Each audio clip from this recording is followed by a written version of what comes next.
नमस्कार, मैं हूं Deepali. Money matters for women में आपका स्वागत है। यानी कि ऐसा शो जो हम खास अपनी फीमेल व्यूअर्स के लिए लेकर आए हैं। महिलाएं बेहतर होम मैनेजर्स तो होती हैं ही, लेकिन वो अपने फाइनेंसेस को भी अच्छे तरीके से मैनेज कर पाए। इस शो के जरिए हम यही बताने की कोशिश करते हैं कि आखिरकार निवेश की सही रणनीति क्या होती है, किस तरह से विमेन्स अपनी इन्वेस्टमेंट्स कर सकती हैं। और आज आपकी सभी क्वेरीज को आंसर करने के लिए मुंबई स्टूडियो से हमारे साथ जुड़ गए हैं पीपीएफएस के वाइस प्रेसिडेंट जयंत पाई। जयंत जी, स्वागत है आपका मनी मैटर्स में। गुड इवनिंग भाई। और सवाल जवाब के सिलसिले को शुरू करने से पहले शो से जुड़ने का तरीका आपको बता देते हैं। अगर आपके पास इन्वेस्टमेंट से जुड़ा कोई भी सवाल है, कोई भी क्वेरी है और आप भी हमारे एक्सपर्ट्स के एडवाइस लेना चाहती हैं, तो आप हमें एसएमएस करें, शीट लिखकर अपना सवाल लिखें और उसको सेंड कर दें 57575 पर। इसके अलावा आप हमें ईमेल कर सकते हैं share@zenetwork.com पर।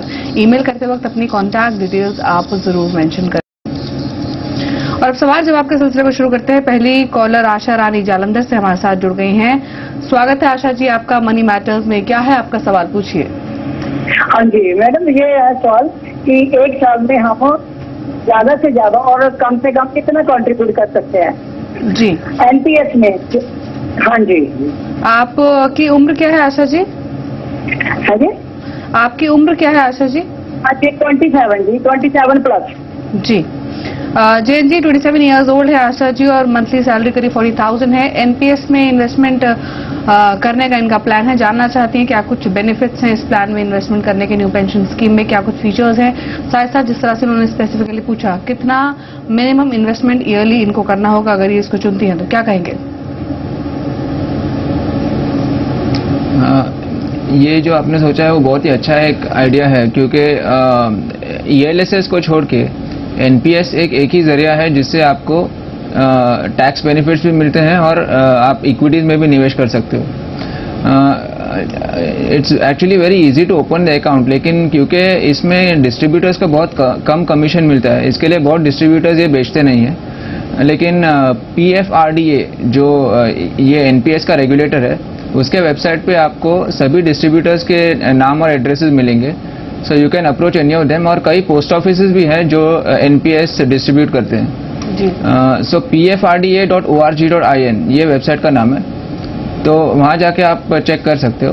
वहाँ आपको रजिस्ट्रेशन फॉर्म भी मिलेगा, तो वो आप वो भर के along with certain other details like your PAN and some other formalities you'll have to complete.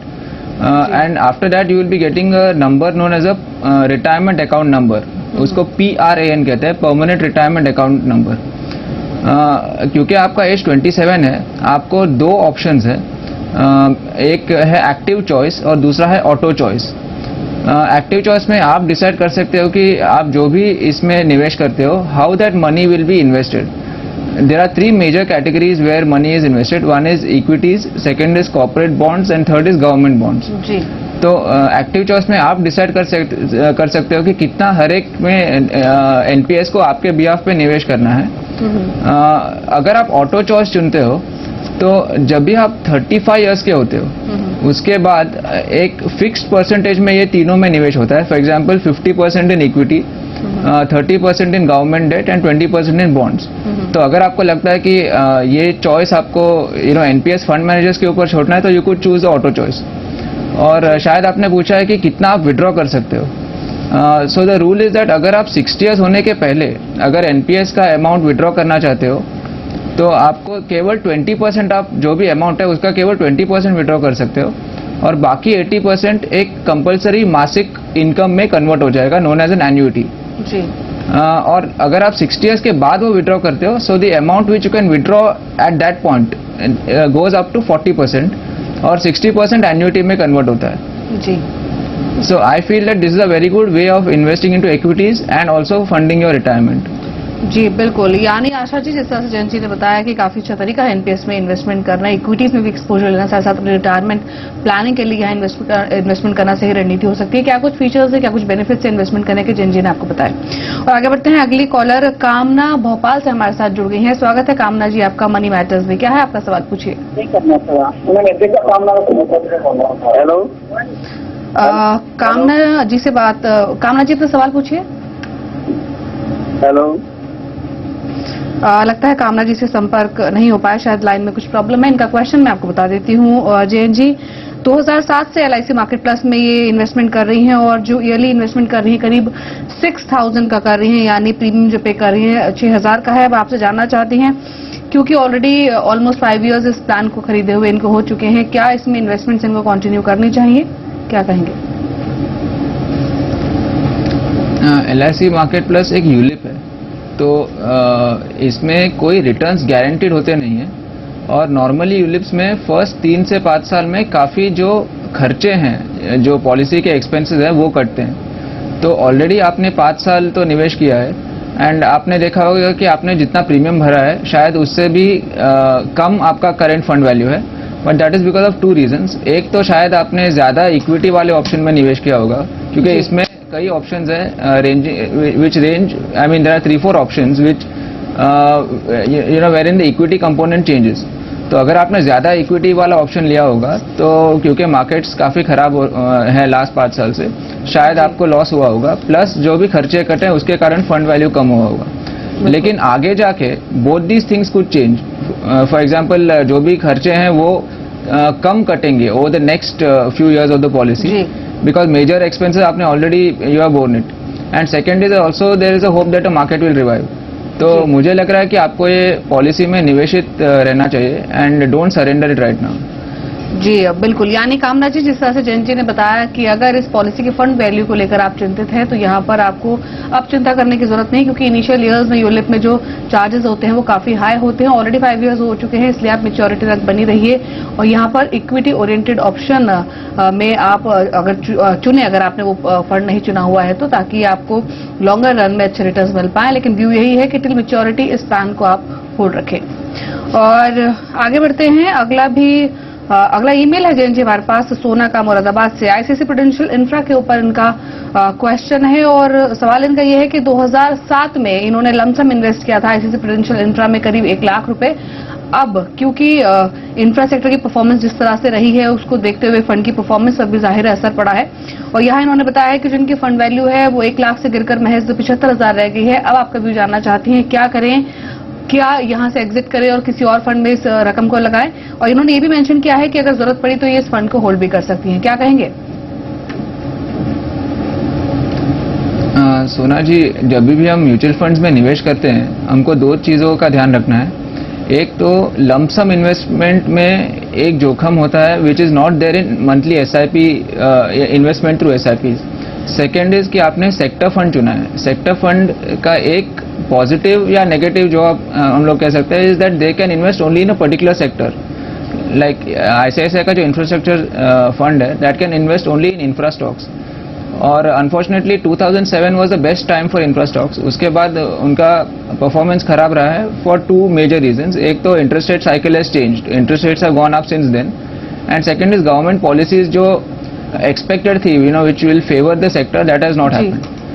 ICICI Infrastructure is actually the best infra fund within the sector, क्योंकि उन्होंने they have included banking stocks as part of the infra segment. तो इसके लिए उन्होंने banking stocks में काफी निवेश किया था, इसके लिए उनका परफॉर्मेंस इतना खराब नहीं रहा है। अभी आगे जाके मेरी राय है कि ये सेक्टर के सबसे बुरे दिन अभी चले गए, that is the worst is over for this sector. One is interest rates are expected to move down and second is government policy also could be more favourable going ahead. आपने already इतना time आप निवेश कर चुके हो, तो मेरी राय है कि आप इसमें बने रहे।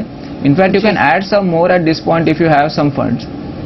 जी बिल्कुल, यानी सोना जी, जिस तरह से जयंत जी ने बताया कि इंफ्रास्ट्रक्चर की हालांकि हालात जो हैं बीते 4-5 सालों में काफी खराब रहे हैं, लेकिन अब उम्मीद है कि अगले 2-3 सालों में बेहतर प्रदर्शन यहाँ देखने को मिले। इसलिए व्यू यही है कि आप यहाँ नेक्स्ट 3 to 4 ईयर्स के होराइजन के साथ होल्ड रख सकती हैं। और इसी के साथ एक छोटे से ब्रेक के लिए रुकते हैं। ब्रेक के बाद भी कुछ और कॉलर्स को शो में शामिल करेंगे। आप देखते रहिए मनी मैटर्स।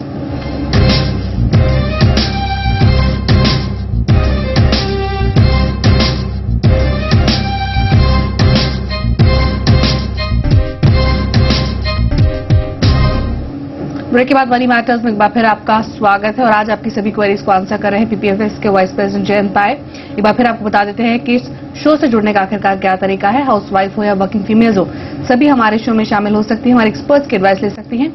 SMS करें, शी लिखकर अपना सवाल आप लिखें और उसको सेंड कर दें 57575 पर। इसके अलावा आप हमें ईमेल कर सकते हैं she@zenetwork.com पर। ईमेल करते वक्त अपनी कॉन्टैक्ट डिटेल्स आप जरूर मेंशन करें।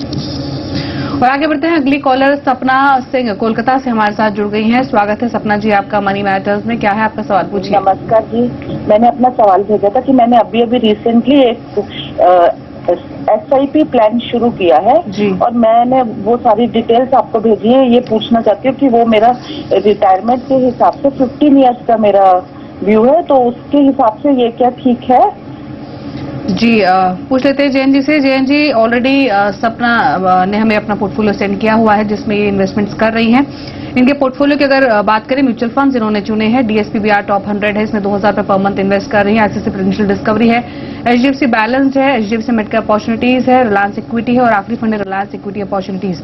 टोटल जो इन्वेस्टमेंट कर रही है करीब 9000 रुपए पर मंथ कर रही है। अब आपका भी जानना चाहती हैं क्या जो पोर्टफोलियो इन्होंने क्रिएट किया है काफी है अपने रिटायरमेंट फंडिंग के लिए, और इन्होंने स्पेसिफिकली मेंशन भी किया कि अगर 10 या फिर 15 इयर्स का होराइजन लेकर चलती हैं तो कितना रिटर्न ये कमा पाएंगी अपने इस निवेश से, क्या कहेंगे? सपना, ये आपका पोर्टफोलियो इतना खराब नहीं है, लेकिन मुझे लग रहा है कि आपने कहा था कि आपको म्यूचुअल फंड्स की ज़्यादा जानकारी नहीं है, तो I mean always I would prefer to know a lot before I invest. But anyway luckily आपका पोर्टफोलियो इतना खराब नहीं है, लेकिन इसमें दो ही चेंजेस हम लोग ला सकते हैं। एक है रिलायंस इक्विटी और दूसरा है HDFC अपॉर्चुनिटीज। ये दोनों फंड्स का परफॉर्मेंस थोड़ा खराब है जी। तो वो हम लोग SIP बंद करके वही अमाउंट हम लोग अलग फंड्स में निवेश कर सकते हैं within your same portfolio. So don't keep on adding more funds जी। एक है DSP टॉप 100, उसमें आपका SIP अमाउंट बढ़ा सकते हो 2000 से लेके अराउंड 3000, एंड दूसरा HDFC balanced you can add to that also. तो overall your funds will remain same and your total amount will also remain same. Only thing आपका जो फंड्स का कॉम्पोजिशन है वो चेंज हो जाएगा। और दूसरा है कि आप अगर 10 साल निवेश करोगे तो I am assuming that you could earn I mean at return of around 11% per annum is what I usually expect in funds. लेकिन इसमें आपको लीनियर रिटर्न्स नहीं मिलेंगे। For example it will not be 11% every year, there will be ups and downs. लेकिन जैसे आप इसलिए हम लोग कहते हैं कि equity is a long term asset class, क्योंकि जैसे टाइम जाता है लॉस होने की संभावना कम होती है and all the fluctuations are ironed out. So that's why I suggest you stay invested for the full 10-year period and also review your portfolio. जैसे रिलायंस इक्विटी का परफॉर्मेंस पहले अच्छा था, अभी नहीं है। So similarly there will be other funds where the performance may also deteriorate. So I suggest you review your portfolio once a year, either on your own or through a good certified financial planner. जी वहीं जैन जी, जिस तरह से आपने बताया कि कुछ changes यहाँ पर रेकमेंड किए इनके पोर्टफोलियो में, साथ साथ मेंशन किया कि एज ऑफ नाउ करीब 4 फंड आपने सजेस्ट किए हैं इसी पोर्टफोलियो से कि इसी में इन्वेस्टेड रहें। लेकिन क्योंकि 15 इयर्स का होराइजन काफी लॉन्ग है, आगे अगर ये इन्वेस्टमेंट बढ़ाना चाहें तो क्या मौजूदा फंड में ही निवेश की राशि बढ़ाएं या फिर कोई फंड ऐड कर सकती हैं? नहीं, उनका फंड सिलेक्शन अच्छा है, तो जो भी ये 4 फंड्स हैं अगर उनका परफॉर्मेंस कायम रहा तो वो इसमें ही निवेश कर सकते हैं। Usually I would prefer an investor to invest at least 20% of their savings, जो भी मंथली इनकम है उसका 20% into mutual funds through SIPs। जी, I mean provided their other things are in place like their insurance and other things. जी बिल्कुल। यानी सपना जी, जिस तरह से जैन जी ने बताया कि सबसे पहले तो बहुत इंपॉर्टेंट है इन्वेस्टमेंट करने से पहले समझना अपने निवेश को कि आप कहाँ निवेश कर रहे हैं, किस तरह के रिस्क यहाँ पर हो सकते हैं। और इसके अलावा अगर बात करें आपके मौजूदा पोर्टफोलियो की तो कुछ माइन्यूट चेंजेस यहाँ पर जैन जी ने सजेस्ट किए हैं। ऑलरेडी आपके अगर पोर्टफोलियो की बात करें तो करीब 6 फंड्स आपके पोर्टफोलियो में शामिल हैं। यहाँ जैन जी ने कुछ चेंजेस सजेस्ट किए हैं और बताया कि रिलायंस इक्विटी और HDFC मिड कैप अपॉर्चुनिटीज, इन 2 फंड से आप एग्जिट कर सकती हैं और जो रकम आप इन 2 फंड्स में लगा रही थी उस रकम को आप DSPBR टॉप 100 और रिलायंस इक्विटी अपॉर्चुनिटीज में लगा सकती हैं। आपका जो नया पोर्टफोलियो होगा, यानी चेंजेस के बाद आपका पोर्टफोलियो कैसा दिखेगा अपनी टीवी स्क्रीन पर देख सकती हैं। और बहुत इंपॉर्टेंट है अपने पोर्टफोलियो को रेगुलरली मॉनिटर करना। और रही बात कितना रिटर्न आप कमा पाएंगे, जैन जी का व्यू है कि करीब 11 या फिर 12% तक का रिटर्न आप एक्सपेक्ट कर सकते हैं इस तरह के पोर्टफोलियो से। और आगे बढ़ते हैं, अगली कॉलर शिप्रा श्रीवास्तव वाराणसी से हमारे साथ जुड़ गई हैं। स्वागत है शिप्रा जी आपका मनी मैटर्स में। क्या है आपका सवाल, पूछिए। हाँ जी, मेरी मंथली सैलरी 25,000 है जी। और अभी ईयरली मैं 24,000 LIC में जीवन सरल प्लान में इन्वेस्ट कर रही हूँ और 40,000 पोस्ट ऑफिस में RD में इन्वेस्ट कर रही हूँ। 10,000 मुझे और इन्वेस्ट करना है, तो म्यूचुअल फंड में मैं इन्वेस्ट करना चाहती हूँ। तो म्यूचुअल फंड में यदि मैं करूँ तो कहाँ करूँ, और यदि PPF में करना है तो बैंक में ज्यादा बेटर होगा इन्वेस्ट करना या पोस्ट ऑफिस में? शिप्रा जी आपकी एज क्या होगी? 27। जयंत जी, शिप्रा 27 इयर्स ओल्ड हैं, यंग एज इन्वेस्टर हैं और काफी अग्रेसिव इन्वेस्टमेंट्स को लेकर। महज 27 साल की उम्र में इन्होंने ऑलरेडी इन्वेस्टमेंट शुरू कर दी है। LIC जीवन सरल इनके पास है, पोस्ट ऑफिस RD में भी इन्वेस्टमेंट कर रही हैं और अब एडिशनल 10,000 पर मंथ इन्वेस्ट करना चाहती हैं, म्यूचुअल फंड्स में एक्सपोजर लेना चाहती हैं। आपका क्या व्यू है? साथ साथ PPF के बारे में भी आपकी राय जानना चाहती है कि अगर PPF शुरू करें तो बैंक में PPF अकाउंट खुलवाएं या फिर पोस्ट ऑफिस में, क्या भी होगा आपका? Shipra, yes, it's very good that you have begun investing at a young age. लेकिन आपके पोर्टफोलियो में अभी केवल डेट इंस्ट्रूमेंट शामिल है। फॉर एग्जांपल LIC जीवन सरल एक एंडोमेंट प्लान है और पोस्ट ऑफिस रिकरिंग डिपॉजिट भी एक डेट इंस्ट्रूमेंट है। तो मेरी राय में मुझे I don't feel you should invest in one more debt instrument also given your young age. ये एक अच्छा है कि आप 10,000 जो है आप इक्विटीज की ओर देख रहे हो और to invest through equity mutual funds. So उसके लिए पहले अगर आपने म्यूचुअल फंड्स में निवेश नहीं किया है तो आपको एक नो योर क्लाइंट या KYC नंबर पाना होगा।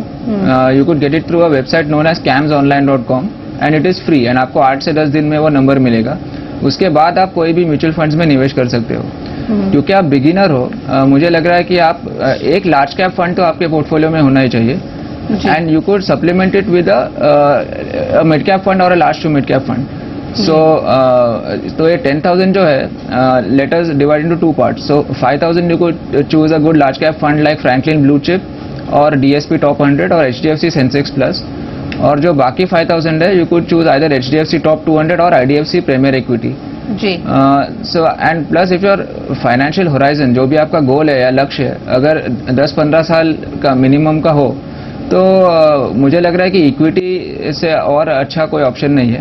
अभी आपने पूछा है कि PPF आप बैंक में खोलोगे या पोस्ट ऑफिस में, I think it makes no difference. लेकिन आपको PPF में निवेश करने के से पहले आपको ये सोचना है कि whether you can keep that money aside for 15 years, because ये एक 15 ईयर प्रोडक्ट है and every year you will have to invest minimum 500 rupees, क्योंकि इसमें बीच में पैसा विड्रॉ करना बहुत ही मुश्किल है। तो अगर आप पैसा रख सकते हो तो you could do PPF, but I feel that since क्योंकि आप RD ऑलरेडी कर रहे हो you should choose some equity oriented option. जी बिल्कुल, यानी यहाँ पर शिप्रा जैसा जैन जी ने बताया कि जो मौजूदा इन्वेस्टमेंट्स आपकी है LIC जीवन सरल है, बैंक RD है, डेट इन्वेस्टमेंट्स हैं, दोनों ही इन्वेस्टमेंट्स में आप बनी रहिए। वहीं 10,000 रुपए जो एडिशनल आप इन्वेस्ट करना चाहती हैं मंथली बेसिस पर, जैन जी का व्यू है कि यहाँ पर आपको इक्विटी एक्सपोजर लेना चाहिए क्योंकि आप यंग एज इन्वेस्टर हैं, लॉन्ग टर्म होराइजन आप ले सकती हैं अपनी इन्वेस्टमेंट्स में। PPF फिलहाल आप अपने पोर्टफोलियो में ऐड ना करें, आगे चलकर अगर आपको जरूरत महसूस होगा 15 ईयर्स तक का होराइजन आप लेकर चलें तो आप आगे इसे अपने पोर्टफोलियो में ऐड कर सकते हैं। फिलहाल 10,000 पर मंथ की बात करें तो 2 फंड्स आप ऑप्ट कर सकते हैं, एक लार्ज कैप कैटेगरी का और एक large to mid cap category का।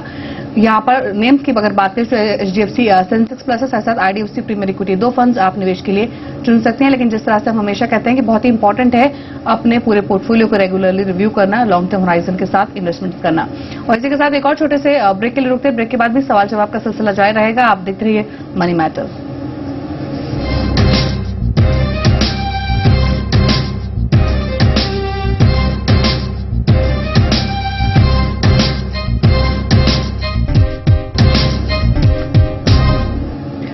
मनी मैटर्स में एक बार फिर आपका स्वागत है और आपकी सभी क्वेरीज को आंसर कर रहे हैं PPFS के वाइस प्रेसिडेंट जयंत पाय। जयंत जी, अगला ईमेल है हमारे पास ज्योति कश्यप क्या मुंबई से। इनका सवाल भी म्यूचुअल फंड इन्वेस्टमेंट के रिगार्डिंग है।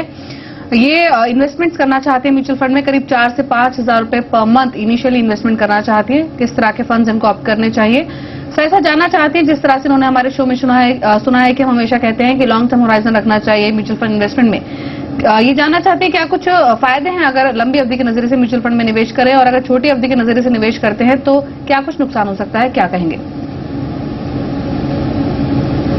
ज्योति, म्यूचुअल फंड्स 2 प्रकार के होते हैं, इक्विटी फंड्स और डेट फंड्स। डेट फंड्स में आप शॉर्ट टर्म होराइजन से निवेश कर सकते हो क्योंकि डेट फंड्स का जो NAV है, नेट एसेट वैल्यू, उसमें ज्यादा फ्लक्चुएशन होता नहीं है। So if you want to keep money aside for say 3 to 6 months and then want to take it out, it is very easy. Equity में आप ये कर सकते हो बिकॉज ओपन एंड फंड्स, देखो और एक 2 है, open ended funds and close ended funds. In open end funds you can withdraw money whenever you want and you can invest whenever you want. लेकिन क्योंकि वो फंड्स इक्विटी में निवेश करते हैं, equity is a volatile asset class, तो उसमें जो इक्विटी प्राइसेस होते हैं they go up and down very quickly and often.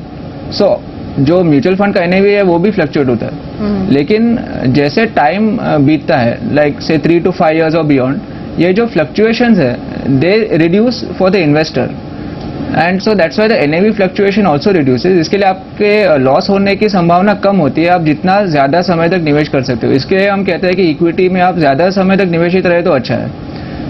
तो and plus every investment you should match it to your goals. तो अगर आपका कोई फाइनेंशियल गोल है जो 7-8 साल का हो या 10 साल का हो, तो उसके लिए इक्विटी बेहतर है। और अगर कोई गोल है 1 साल से कम वाला, तो आप डेट फंड्स में निवेश कर सकते हो। जी। Now you are saying you want to invest 5,000 per month. Now again if your goal is long term, see long term का डेफिनेशन ऐसा फिक्स नहीं है, बट यूजुअली 5 to 7 years का होता है। जी। So if you have a financial goal of that period, then you could choose equity funds. और ये 5,000 per month you could again divide into 2 different schemes, one large cap fund and one mid cap fund। तो large cap funds DSP top 100 या Franklin blue chip, and mid cap funds है IDFC premier equity या HDFC mid cap fund. जी। So I mean what I've estimated is that if you invest per month for 7 years 5,000 per month at around 11% per annum, so you could accumulate around 6.3 lakhs within this period। जी बिल्कुल। यानी ज्योति जैन जी ने आपको बताया क्या कुछ फायदे हैं लंबी अवधि के नजरिए से निवेश करने के। साथ साथ बात करें कौन से फंड्स आपको ऑप्ट करने चाहिए, तो व्यू यहाँ पर यही है कि एक लार्ज कैप कैटेगरी का फंड आप चुने, मिड कैप कैटेगरी का फंड आप चुने, और कम से कम 5 to 7 years का होराइजन आप लेकर चले, और करीब 7 साल के नजरिए की बात करें और 5,000 रुपए पर मंथ आप इन्वेस्ट करती हैं, तो करीब 6.5 लाख रुपए तक आप कमा सकती हैं 7 साल के नजरिए से। और आज जितने ही कॉलर्स हम शामिल कर पाएंगे अपने शो में, बहुत बहुत शुक्रिया जैन जी सभी कॉलर्स की क्वेरीज को आंसर करने के लिए, शो के साथ जुड़ने के लिए। थैंक यू दीपक। और इसी के साथ फिलहाल मनी मैटर्स में इतना है। आप देख रही जी बिजनेस, आपका फायदा। नमस्कार।